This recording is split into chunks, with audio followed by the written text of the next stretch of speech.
Hey guys, Coronavirus with George here.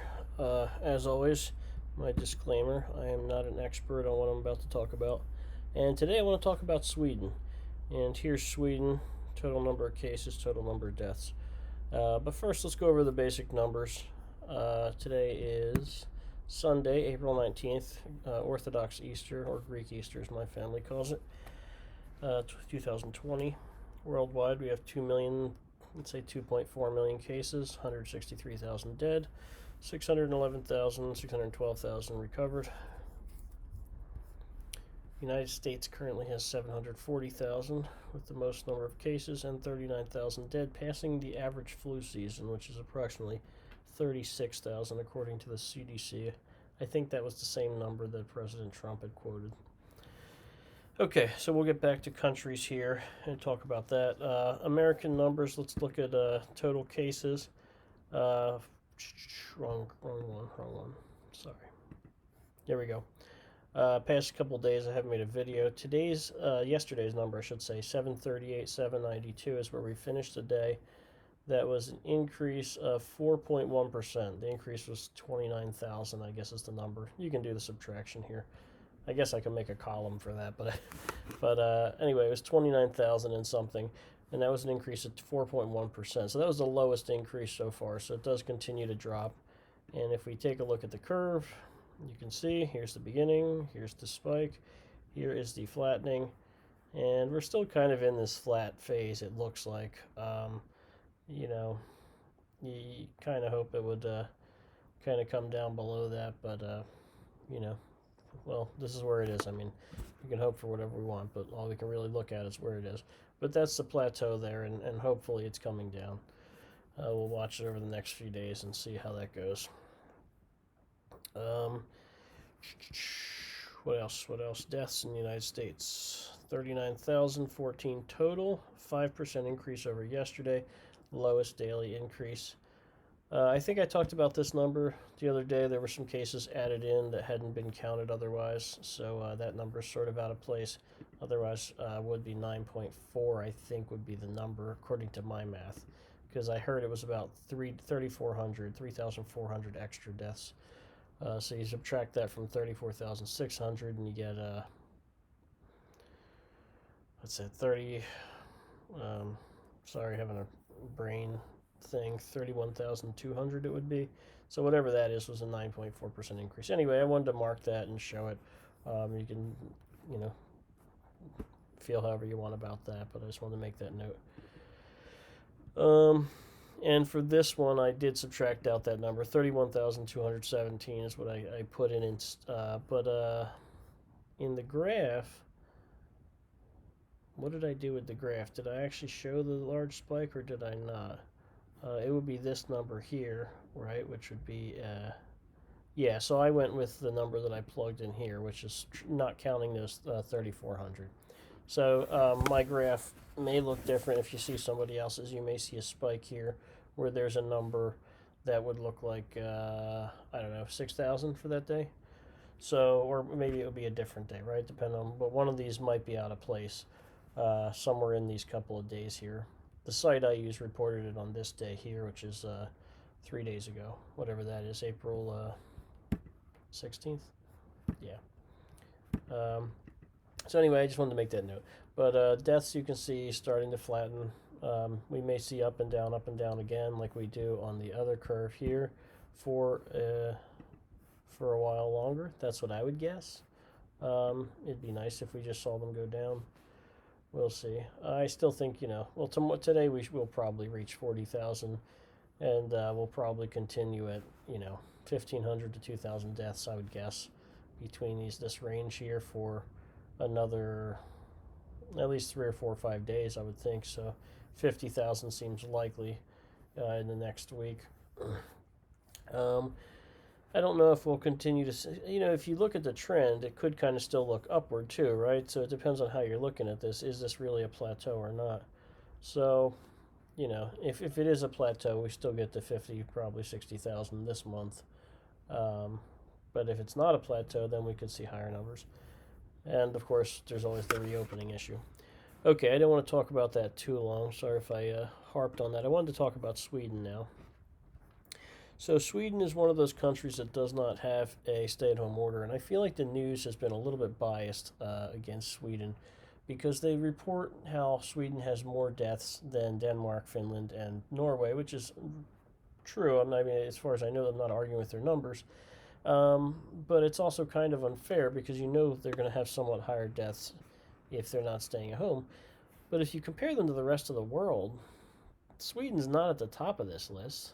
I mean, they're not at the bottom. They're probably about number 20-ish, I guess. I'm not going to count, but they're probably somewhere around number 20.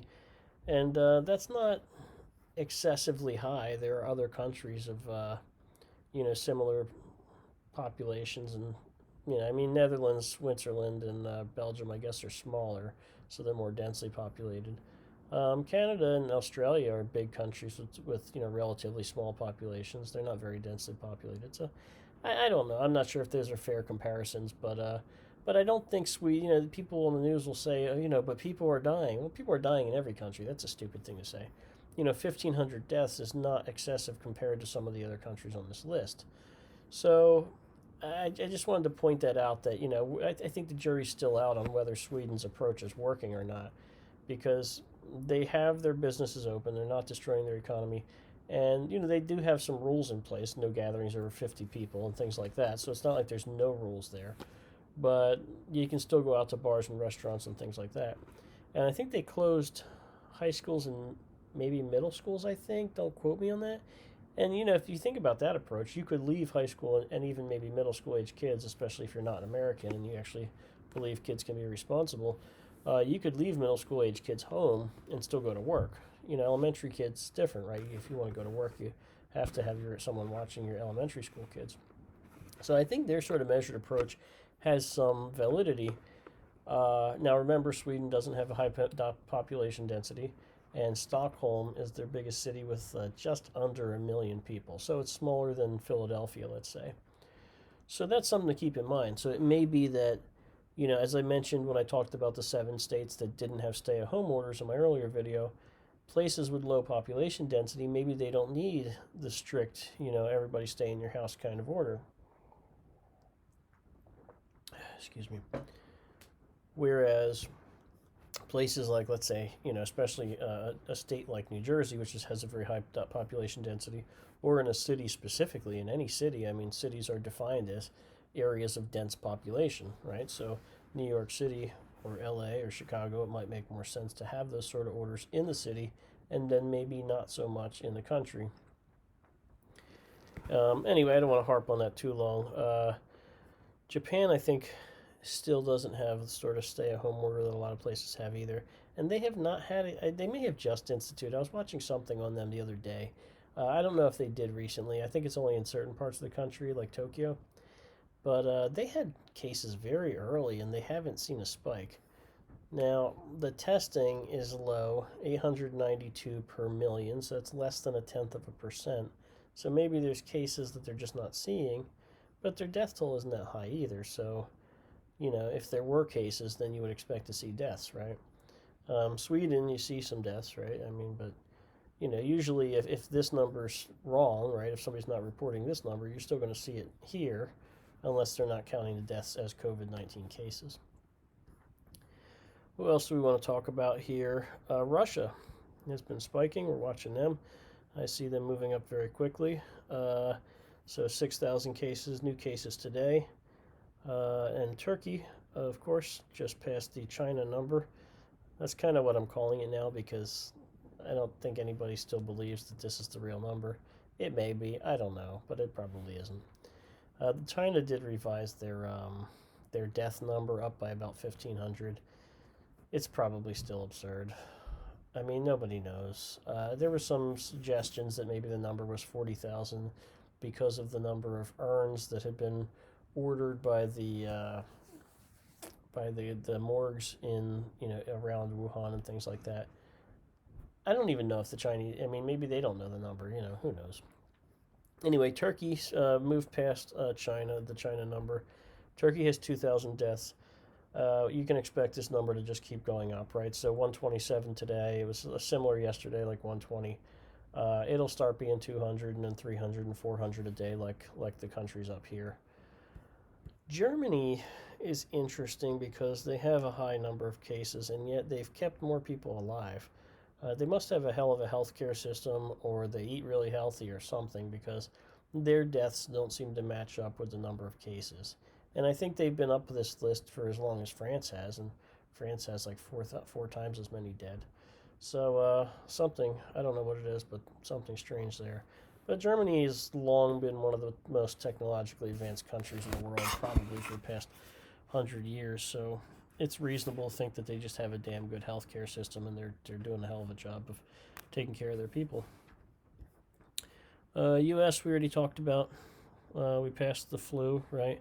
I think we also passed car accidents. In the U.S., car accidents and the flu are pretty close to each other.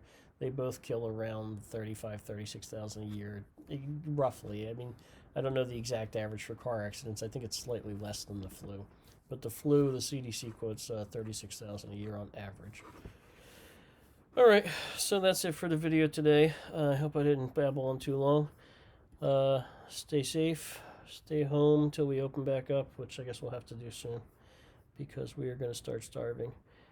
And, we'll talk about opening up in another video. Take care.